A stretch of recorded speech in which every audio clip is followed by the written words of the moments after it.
The alien city was alive with strange lights and towering spires. Its walls glowed in colors no human city had ever known. Crowds of tall beings with scaled skin and burning eyes filled the streets. Whispering to each other, they had come to see a human, the first ever to step into the Baron's court. The human's name was Marcus. He was not a soldier of great rank, nor a noble with power. He was only a traveler, a man who had survived many worlds, but his courage was heavy, and his eyes carried the weight of unshaken spirit when Marcus entered the great hall. The ceiling rose high above, like the open sky carved in stone. The alien Baron sat on a throne of black metal, his body wrapped in armor that looked older than kingdoms. His voice was sharp, and his laugh was cruel. The hall echoed as he raised one hand and silenced the gathering. "So this is the human," the Baron said, his tone heavy with mockery. "They speak of your kind as clever. But all I see is fragile flesh." The crowd roared with laughter, their voices cruel. Marcus did not move. He only stood straight and silent. The Baron then snapped his fingers, and guards stepped forward. They dragged a young alien girl into the light. She was thin, her body weak, and scars crossed her arms. Her head was bowed, and her eyes never met the crowd. "This," the Baron said, "is my daughter. Broken from birth, a shame to my bloodline, a shadow in my house. Even my enemies laugh when they speak of her." The court laughed again, crueler than before. The Baron's smile was cold. "Human, do you see? This is what weakness looks like. She is unworthy of my name, unworthy of even breath. And yet, you will be judged by her if you think your kind is strong. Show us by raising what is already broken." Marcus looked at the girl. Her arms trembled, and her voice was silent, but deep in her eyes. He saw something the others could not. It was not weakness. It was pain buried under years of mockery, and within that pain, he saw a sparks, small, but alive. He stepped forward, his voice calm. "You call her broken, Baron, but I see fire in her eyes." The hall grew quiet, as if the words were dangerous. Aliens shifted uneasily, some confused, others angry. The Baron leaned forward, his smile sharper, careful, "Human, do not think sweet words can change her blood. She is nothing, and she will always be nothing." But Marcus shook his head. "No, I have seen warriors before, and I know the look of one who refuses to die. You may laugh, but I do not, for I see a warrior within her." The court gasped. The Baron's face darkened. No one had ever spoken of his daughter with respect, not even in secret whispers.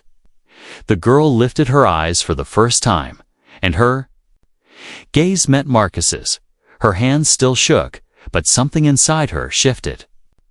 She had been told all her life she was broken, but now a human stranger saw strength where her father saw only shame. The Baron rose from his throne, his height towering. His voice thundered across the hall.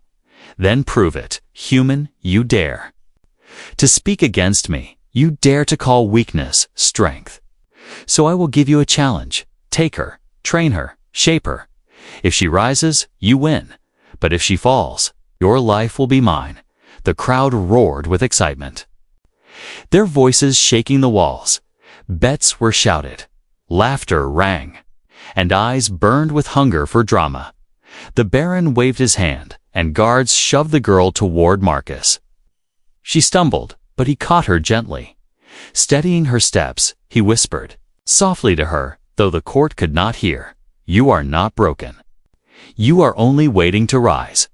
The girl blinked, unsure if she could believe him, but his words lit a small flame inside her chest. A flame no mockery could kill. The Baron sat back, his grin wide with cruelty. He believed the human had sealed his own death, but Marcus only tightened his grip on the girl's shoulder. He did not see a burden. He saw a beginning. The hall doors opened, and the human and the girl stepped out into the alien night. Behind them, laughter and jeers echoed like knives. But Marcus walked calmly, his heart steady, for he knew that sometimes the greatest warrior is the one the world has already given up on. And so the arrival ended not with defeat, but with a promise. A promise that the broken daughter would one day stand tall, and the galaxy would remember the night a human dared to see strength in the shadows. The alien night was long and cold. But Marcus did not sleep. He stood outside the small chamber they had given him. Watching the strange stars above, beside him sat the Baron's daughter, her head lowered, her voice silent. The city around them glowed with cruel lights, as if even the walls laughed at her. The Baron's plan was already spreading through the city like fire. Crowds whispered in markets, taverns, and halls. "The human has taken the broken one," they said with laughter. "He will fail, and his bones will hang in the Baron's court." The next day, Marcus walked into the training grounds. It was a circle of black stone surrounded by the Baron's guards and curious citizens. They came to see a show, not a lesson. They wanted to watch the human waste his strength on a lost cause. The Baron himself sat high on a platform, his armor shining. His smile was wide and sharp, like a blade eager for blood. "Begin, human," he commanded, his voice loud. "Show us how you will turn this weak shadow into a warrior." The girl stepped into the circle, her legs trembling. She held no weapon, for she had never been trusted with one. The crowd laughed. Some even threw stones at her feet. She flinched but did not fall, though her eyes were filled with shame. Marcus stood beside her, calm and steady. He did not shout. He did not curse. Instead, he spoke softly, words that reached only her ears. "You do not fight them yet. You fight yourself first. Stand tall, look forward, and take one step." The girl swallowed hard, then lifted her chin for the first time. Her step was shaky, but it was a step. The crowd laughed louder. Yet Marcus only nodded. "Good," he said. Again, step by step, she moved around the circle. Each step heavier, each step slower, but with each one, her shoulders lifted a little higher. The Baron frowned, for he had expected her to fall. At once, pathetic, the Baron shouted, but his voice carried less power now. "She is still broken, still nothing," but Marcus answered calmly, his voice echoing. "No warrior is born strong, they are made. And even the smallest flame can burn a forest if it keeps alive." The words silenced part of the crowd. They did not cheer, but their laughter faded for a breath. The Baron's eyes narrowed. His pride stung. This human spoke with a strength that was not in muscle, but in spirit. The training continued. Marcus placed a wooden staff in her hands. At first, she dropped it, her weak arms unable to carry weight. The crowd cheered her failure, shouting insults. But Marcus picked up the staff, placed it back in her hands, and said, again. She tried once more, the staff shaking in her grip. Her arms burned, but she did not let it fall. Sweat covered her face, but Marcus smiled. "Hold it. You are stronger than you think." Hours passed, and though she collapsed to her knees, she did not cry. She looked up at Marcus with eyes that no longer hid completely. And he nodded, his voice warm. "Today you stood. Tomorrow you will strike." The Baron rose from his throne, frustrated. "You waste your time. Human, she will never rise, and when she fails, your head will decorate my gates." The crowd roared again, feeding on the Baron's words, but Marcus's calm never broke. He only answered with steady eyes. "Then you will see with your own eyes what you call impossible." That night, the girl sat in silence within her chamber. Her body ached, her arms bruised, her legs heavy. She whispered softly, as if afraid to speak. "Why do you help me? No one has ever believed in me." Marcus looked at her and answered, "Because I saw the way you looked at me today. You did not look like a shadow. You looked like someone who wanted to stand. And that is enough to begin, for the first time. She allowed a small smile to touch her lips. It was faint, weak, and unsure, but it was real. She touched the wooden staff beside her and held it close as if it were not a weapon, but a promise, far away in the dark chambers of the palace. The Baron spoke to his advisors. Watch them closely. The human is clever. If he makes her stand, he makes me a fool. Send eyes, send spies. Let no moment pass unseen. And so the game began.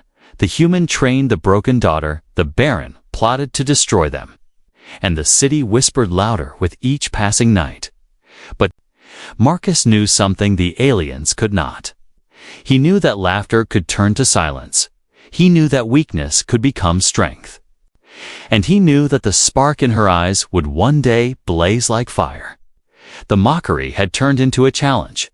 The challenge had turned into a bond, and somewhere deep inside, the broken daughter was beginning to believe, not in her father's words, not in the crowd's laughter, but in her own strength waiting to rise. The sun rose over the alien city, painting the sky with silver and green light. The towers shimmered like blades, and the air was filled with the sound of alien horns calling the start of a new day. In the training ground, Marcus stood waiting. His arms folded, his eyes fixed on the door. He knew the Baron's daughter would come, but he also knew she would come with fear when the girl entered. She carried the wooden staff in her hands. Her steps were slow, and her eyes still avoided the watching guards. Yet Marcus noticed something different. She did not drag her feet as before. She held the staff tighter, as if it belonged to her. "Today we begin your first lesson," Marcus said, his voice calm. "You will not fight the crowd. You will not fight your father. You will only fight yourself." The girl frowned, confused by his words. "How can I fight myself?" she asked softly, her voice weak like a whisper. Marcus smiled. "You fight the voice inside that says you are nothing. You fight the weight that tries to make you kneel, and every time you rise, that is a victory." The girl looked at him, uncertain, but she nodded. The guards laughed from the edge of the circle. "She will never learn." One of them sneered, "She is only a shadow, and shadows cannot strike." Another added. Marcus ignored them, his eyes only on the girl. "Raise the staff," he commanded. Her arms shook as she lifted it, but she held on. "Now strike." "The ground," he said, pointing to the black stone floor. She swung. The staff hit weakly, a dull sound echoing. The guards laughed again. But Marcus did not. "Again," he said, his tone firm but not cruel. She struck once more, harder this time. Her arms burned, her breath grew heavy, but she did not stop. Again, Marcus repeated, his voice steady like the beat of a drum. Again and again, she struck the ground. Her hands blistered, her body trembling, but her eyes began to harden. Each strike carried not only weakness, but also anger. Anger at the laughter, anger at the years of shame, anger at her own fear.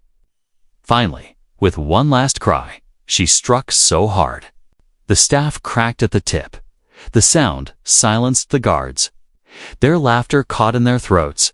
Marcus stepped forward and nodded. "Good. Now you are not striking the ground. You are striking doubt itself." The girl collapsed to her knees, gasping for breath. Her arms shook violently and sweat covered her face. Yet she smiled faintly, a small light shining through her exhaustion. Marcus knelt beside her and whispered, "This is the first lesson. You are not weak, you are only untested." From his high seat, the Baron watched, his smile thin and sharp. He leaned toward one of his advisors and muttered, "Do you see? The human is filling her with false hope, but hope will make her break even harder." The advisor nodded, though his eyes showed doubt. Later that night, as the city lights burned like fireflies, Marcus walked with the girl through the quiet corridors. She leaned on the staff for support, but she did not stumble. Her voice was soft when she asked, "Why do you not laugh at me like the others?" Marcus looked at her and replied, "Because I know strength when I see it, and I know you have carried pain heavier than any blade." She stopped, staring at him, her eyes wide. No one had ever spoken to her that way, not even in secret. For the first time, she wondered if she was more than a shadow. And that thought scared her, but it also warmed her heart. Meanwhile, in the dark chambers of the palace, the Baron's spies reported what they had seen. She struck until her arms bled. One spy whispered, "The human does not let her rest, but she obeys." The Baron's face twisted with anger. "She will not rise. I will see to it myself." He growled. The next day, Marcus placed stones in her hands instead of the staff. "Why stones?" she asked, confused. "Because a warrior must learn to turn weakness into strength." Marcus answered, "Your arms are not strong yet, but your eyes are sharp. Throw, and do not miss, at first." The stones slipped from her hands, falling. Short, the guards jeered, pointing and laughing, but Marcus guided her arms, showing her the angle, the weight, the focus. "Do not throw with your hands," he said. "Throw with your will." She tried again, her eyes fixed on the target. The stone flew, weak but straight, hitting the wooden post. The sound was small. But Marcus clapped once. "Well done. Tomorrow you will throw farther." For the first time, the girl did not doubt. Her chest lifted with pride, a feeling she had never known, and though the guards mocked, their laughter sounded weaker. They had seen her hit the mark, and deep down, they knew what that meant. That night, Marcus sat by the window, looking at the alien stars. He thought of Earth, of battles, fought and lost. But he also thought of the fire he saw growing inside the girl, a fire her father could not see. A fire that would soon burn brighter than the Baron's pride. The first lesson was complete. It was not about weapons, nor about strength of body. It was about standing, striking, and believing, and in that moment, the human knew. The girl was no longer the broken one. She was becoming something more.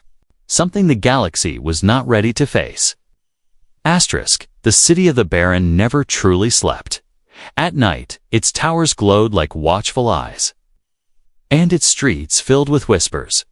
Merchants traded secrets as quickly as they traded goods, and spies moved quietly, carrying news to the palace.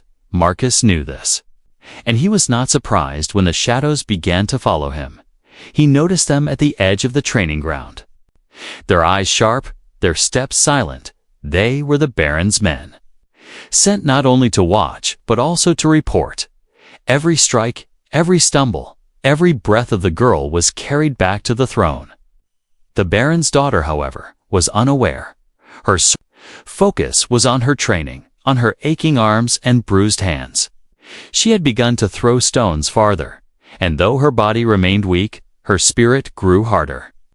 For every strike that once ended in failure, Marcus demanded another, and slowly, her failures turned into progress. But the Baron was not pleased. In his dark chamber, he sat with his advisors. His voice, low but sharp as a blade, "The human makes her rise," he said, "and the people watch if she stands too tall. Their laughter may turn to silence, and silence is dangerous." The advisors nodded, but none dared question him. They had seen the Baron's wrath, and they feared it more than any enemy that night. As Marcus and the girl left the training ground, shadows moved closer. Figures cloaked in black followed them through narrow streets. Marcus kept walking, calm and steady, but his eyes were alert. He had seen ambushes before, and he knew when. Danger was near. The girl sensed it too. Her steps quickened. "Why are they following us?" she whispered. Marcus glanced back, his voice low. "Because your father fears you may no longer be broken." They reached a deserted square, lit only by the pale glow of alien lamps. The shadows circled them, 6 figures with curved blades in their hands. The girl froze, her staff shaking in her grip. The lead figure hissed, "The Baron sends his greetings. Human, your lesson ends tonight." Marcus stepped forward, placing himself between the girl and the assassins. He raised no weapon, only his hands, his stance firm. "You think to frighten?" "Me with shadows," he said calmly. "But shadows are only strong when the light is gone." The assassins charged, their blades flashing. Marcus moved with speed the girl had never seen. He caught one blade with his arm, twisting it away. His fist struck the attacker's chest, sending him crashing to the ground. "Do not watch, fight." Marcus shouted to the girl. The girl gripped her staff tighter, her heart pounding like a drum. One assassin lunged at her, laughing cruelly. She swung the staff wildly. Her arms weak, but her will strong. The strike missed his head, but cracked against his leg. The attacker stumbled, surprised by her defiance. Marcus struck another down, his movements sharp and practiced. The girl raised the staff again, her body shaking but her eyes burning. She swung once more, this time striking the assassin's arm.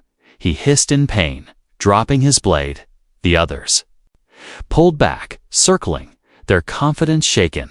This was not how it was supposed to be. The broken one was supposed to cower, not fight. The human was supposed to fall, not stand like a wall enough. The leader spat. Atizi's voice filled with anger. But Marcus stepped closer, his eyes hard. "Go back to your master," he said, "and tell him his shadow games will not break us." The assassins hesitated, then vanished into the night, leaving their fallen behind. The square grew silent, the lamps flickering weakly. The girl dropped to her knees, gasping for breath. Her staff still in her hand, Marcus knelt beside her, placing a steady hand on her shoulder. "You struck," he said firmly. "And that is victory." Tears filled her eyes. Not of fear, but of something new. She had faced death. And though her strikes were clumsy, she had not run for the first time. She felt the weight of her father's lies breaking. Perhaps she was not as weak as she had believed. The next morning, the court whispered of the attack. The news spread faster than fire in dry grass. The broken one struck, some said, in disbelief. She raised her staff and made an assassin fall. The laughter that once filled the city now faltered. Replaced by uneasy silence, the Baron sat on his throne, his jaw tight. "Fools," he growled. They let her live, but in his heart, anger twisted into something colder. For he knew the whispers were no longer only mockery. They were beginning to sound like respect. And respect was more dangerous than any blade that night. Marcus spoke to the girl again. "Your first battle has come, and you stood. The shadows will come again, but so will your strength." She listened, her hands still trembling, but her voice steady. "I was afraid," she admitted, "but I struck. And I will strike again." Marcus smiled, though his eyes were wary. He knew the Baron would not stop. The game was no longer only training. It was war in silence. And every lesson from now on would not only shape the girl, it would decide whether they lived or died. The city's shadows had tested them, and they had endured. But in the deeper darkness, larger plots stirred. The Baron was far from finished, and his pride would demand blood. Yet Marcus also knew a truth the Baron did not. The spark inside the girl had grown brighter. And once a flame begins to burn, no shadow can last forever. The days after the ambush changed everything. The city still whispered. But the whispers were no longer filled only with laughter. Some spoke of the assassins who failed. Some spoke of the girl who struck, and though many still mocked, their voices carried a note of caution. The Baron heard it all, and his anger grew like a storm. He wanted the girl to remain a joke, a shadow, a shame. But now the human had turned her into a story. And stories were dangerous, for they could spread faster than blades. In the training ground, Marcus pushed her harder. He made her carry the staff until her arms shook. He made her throw stones until her hands bled. And every time she fell, he made her rise. At first, her body screamed in pain. Her scars burned. Her bones ached, her breath broke, but something inside her began to change. She no longer trained because Marcus told her to. She trained because she wanted to. One morning, Marcus placed 2 staffs before her. One was long and heavy, the kind used by alien warriors. The other was short, light, and plain. Choose. Marcus said simply. She reached for the heavy staff first. It weighed her down, bending her arms, almost pulling her to the ground. The guards laughed, pointing and jeering. But instead of dropping it, she looked at Marcus. "This is not mine," she said, her voice steady. She placed it down and lifted the short staff. It felt different in her hands, light but sharp. Marcus nodded with approval. "A warrior does not copy others," he told her. "A warrior learns their own path. This staff is not a sign of weakness. It is a tool for your strength." The guards stopped laughing, confused by his words. They had never heard anyone speak of the Broken One with such respect. And in their silence, the girl felt stronger. For the first time, she had chosen something for herself. That evening, she trained with the short staff. Her strikes were faster, her movements sharper. She could not match the strength of the alien warriors. But her speed gave her an edge. Marcus watched carefully.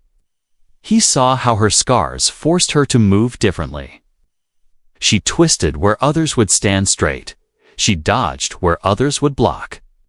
Her broken body made her unique, and in that uniqueness, Marcus saw power. The Baron, however, could not bear what he was seeing. He ordered another test, a public demonstration. Let the people laugh at her again. He commanded, "She will fall before their eyes, and the human will be shamed the next day." The training ground filled with citizens, they gathered. In rows, their voices buzzing like angry insects. The Baron sat high on his throne, smiling with cruel delight. At his side stood a trained warrior, tall and armored. "This will be your opponent." The Baron declared, "Strike him, if you can." The crowd laughed, sure of her defeat. The girl's hands trembled, but she did not step back. Marcus leaned close and whispered, "Do not fear his strength. Find his weakness. Remember, you are not fighting him, you are fighting doubt." She nodded once, her grip on the staff tight. The warrior stepped forward, his movements heavy but powerful. He swung his blade with ease. The girl dodged, barely escaping the strike. The crowd jeered, but Marcus's voice rang clear. Again, she twisted, moving faster than expected. Her short staff darted like lightning. It struck his leg, not strong enough to break, but enough to stagger. The crowd gasped. Their laughter caught for a moment. The warrior roared in anger and swung again. She rolled to the side, scars burning, heart pounding. Her staff struck his arm, then his side. The blows were small, but they were hers, and the people saw them. The warrior tried to crush her, his strength overwhelming, but the girl kept moving, striking where he was open each time she hit. The crowd grew quieter until only the sound of her staff echoed in the arena. Finally, with a sharp cry, she struck his helmet. It rang like a bell, and the warrior stumbled to his knees. The silence that followed was heavy. No one laughed, not even the Baron. Marcus stepped forward, his voice calm but strong. "She is not broken. She is rising." The girl stood tall, her chest heaving, sweat dripping down her face, but her eyes were alive with fire. For the first time in her life, she had fought before her people. And she had not fallen. She had stood, struck, and made them silent. That silence was more powerful than any cheer. The Baron clenched his fists, his pride cut deep. He could not deny what they had seen, but his voice thundered with forced laughter. "A trick," he said, "nothing more." The broken one dances like a child, but she will never stand against true fire. Yet, in his heart, fear crept like poison. For he had seen something he could not unsee. His daughter, the shame of his house, had shown the eyes of a warrior that night as the city whispered again. The tone was different, no longer only cruel mockery, but questions, doubts, and wonder. Marcus sat with the girl under the alien stars. "You struck a warrior today," he told her. "You showed them you are not a shadow. Do you feel it now? The fire within you." The girl nodded slowly, her voice soft but steady. "Yes, I feel it. It was small before, but today it burned, and I want it to burn brighter." Marcus smiled, though his eyes remained wary, for he knew the Baron would not forgive. The fire in the broken one had been lit, and now it was too late to put it out. Asterix of victory in the arena spread like fire through the city. Every corner buzzed with the story of the broken one who struck down a trained warrior. Children whispered it in the markets, merchants repeated it in the taverns, and though many still mocked, their laughter sounded weaker than before. The Baron sat on his throne, his armor gleaming in the pale light. His jaw was tight, his hands clenched into fists. He had planned to shame the girl once more. But instead, she had humiliated him. The court still bowed before him. Yet he could feel their eyes shifting. They no longer saw only his power. They now saw the girl's rising flame. "She defies me by standing," the Baron growled to his advisors. "And the human defies me by giving her strength. This insult cannot go unanswered." The advisors lowered their heads, careful not to meet his eyes. They feared the storm that brewed within their master. That night, Marcus and the girl trained under the stars. Her body was sore, her arms bruised, yet her spirit did not bend. She moved faster, her short staff flashing like silver in the torchlight. Marcus watched her closely, his eyes sharp. "Your strikes grow stronger," he said. "But strength brings a price. Are you ready to pay it?" She paused, her chest rising and falling with heavy breath. "What price?" she asked, her voice low. "The price of enemies." Marcus answered, "When you were broken, they laughed and ignored you. Now that you rise, they will fear you. And fear makes enemies cruel." The girl swallowed, her eyes flickering with doubt, but then she lifted her chin. "If standing brings enemies, then let them come. I would rather stand with enemies than crawl with no voice." Marcus nodded, pride in his gaze. The following day, the Baron called for her before the court. The hall was filled with nobles and guards, their whispers heavy in the air. The girl walked beside Marcus, her steps no longer dragging. She held her staff at her side, not as a crutch, but as a weapon. The Baron rose, his presence towering like a storm. "You dare stand before me after mocking my house?" he thundered. "You humiliated a warrior of my court. You have turned whispers into noise, and worse, you let this human poison your mind with hope." The girl lowered her head slightly, but Marcus spoke. "Hope is not poison, Baron. It is fire, and it will not be put out by fear." The hall gasped, the nobles shifting uneasily. No one ever spoke to the Baron this way. The Baron's eyes blazed. "You speak boldly for a man whose life I hold in my hand, but words will not save you." He turned to the girl, his voice cruel. "You are my blood. But you defy me by standing if you believe you are a warrior. Then you will face the trial of blood." A heavy silence fell over the hall. The trial of blood was a deadly test, one that even trained fighters often failed. It was not a simple duel. It was a battle against beasts, warriors, and one's own fear. It was a trial meant to destroy the weak and honor the strong. The girl's heart pounded, but she did not look away. "I will face it," she said, her voice trembling but steady. The court erupted in gasps and whispers. Some called her brave. Others called her foolish, but no one laughed. Marcus stepped forward. His voice low but clear. If she faces this trial, then she will not face it alone. I will stand beside her. For she may be your daughter, Baron, but she is also my student. The Baron's laugh echoed like thunder. You would risk your life for her. Foolish human, then so be it.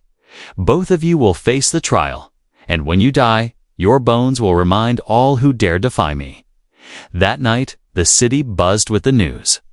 The broken one and the human would face the trial of blood. Some whispered she would die quickly. Others whispered the human would abandon her. But beneath all the noise, a spark of excitement grew. For the first time, the people wanted to see her stand. Not fall. Inside the chamber, the girl sat with her staff across her lap. Her hands shook, but her eyes burned with fire. Marcus sat across from her, his voice steady. Tomorrow, you will face fear in its true form. You will bleed, you will stumble, but you must not stop. The Baron believes this trial will break you. But I believe it will make you. The girl listened, her heart heavy, but strong. Do you think I can win? She asked, her voice soft. Marcus looked at her and answered without hesitation. You do not need to be the strongest. You only need to refuse to fall. That is victory enough. She closed her eyes, gripping her staff tightly for the first time. She believed those words. Her scars no longer felt like chains. They felt like marks of survival, proof that she had endured in the palace. The Baron stood on his balcony, looking down at the city. His face was hard, his eyes like fire.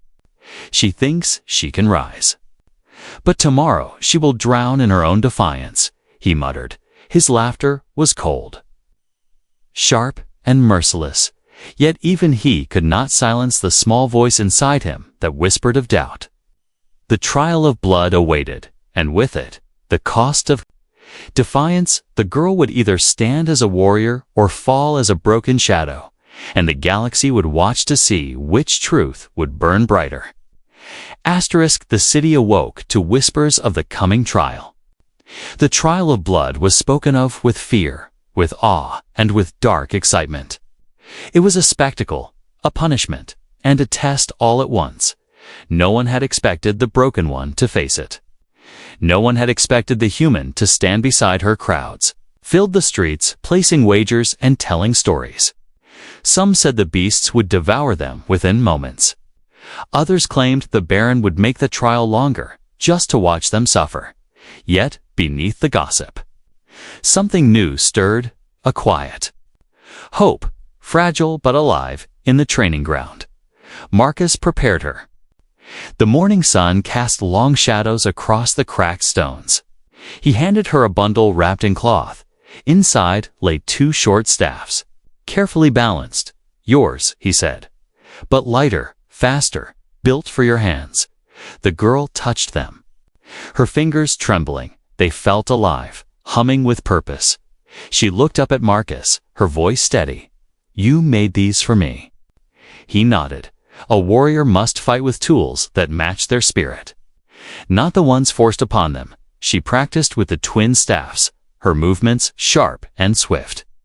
They whirled through the air like flashes of lightning, each strike faster, cleaner, truer. Marcus circled her, correcting her stance, guiding her rhythm. You cannot outmatch beasts with strength, he said. You must strike like water, flow where they cannot grasp. Her arms burned, her breath grew ragged, yet she did not stop. Every strike carved away her doubt. Every movement reminded her that her scars did not bind her. They shaped her into something new. As the sun set, Marcus called her to rest. She sat on the ground, her chest heaving, her hands raw. Tomorrow is not just a battle, he said, his tone grave. It is a message. The Baron wants to break you before the eyes of his people. But if you stand, even bleeding, even near death, you will light a fire that cannot be put out. The girl lowered her gaze, fear flickering in her eyes. What if I fall? She whispered. Marcus leaned closer, his voice firm, then fall standing. Not crawling, even in defeat, you can defy him, and that defiance will live longer than his pride. That night, the palace hummed with unease. The Baron walked alone.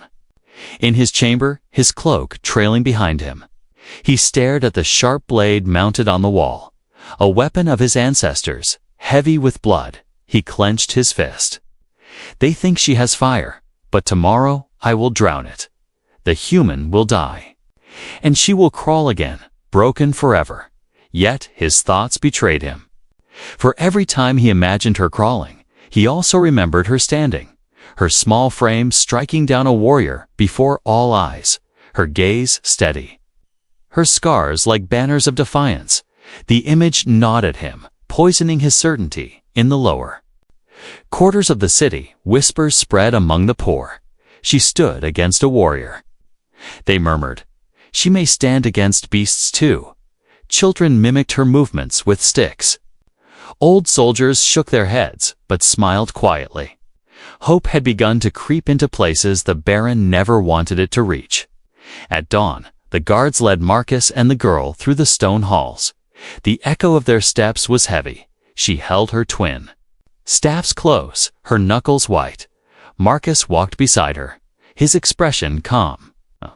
But his eyes scanned every corner.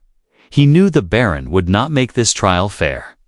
They entered the preparation chamber, a cold place of stone and iron.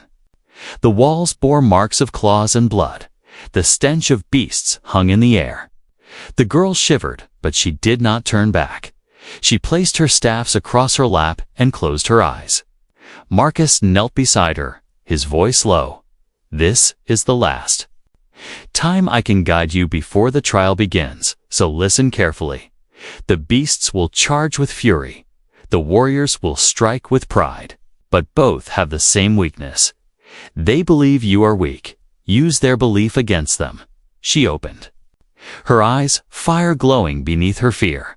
"I will not crawl," she said, her words steady. "I will not break for him. I will stand." The doors creaked open, the sound heavy and final. A guard's voice boomed. "The trial begins at the rising sun. Prepare yourselves." The girl gripped her staffs, her heart pounding like thunder. Marcus rested his hand on her shoulder. "Remember, you are more than scars. You are more than whispers when you step into that arena. Show them not who you were, but who you are becoming." The girl nodded once, the weight of his words sinking deep. She rose to her feet, her steps steady, her fear burning into resolve. Beyond the iron doors lay beasts, warriors, and death. But beyond them also lay something greater. The chance to carve her name into the silence of her people. The sun rose, its lights spilling across the arena. The gates opened, the crowd roared. The Baron leaned forward on his throne. The trial of blood had come. And with it, the moment where scars could become fire.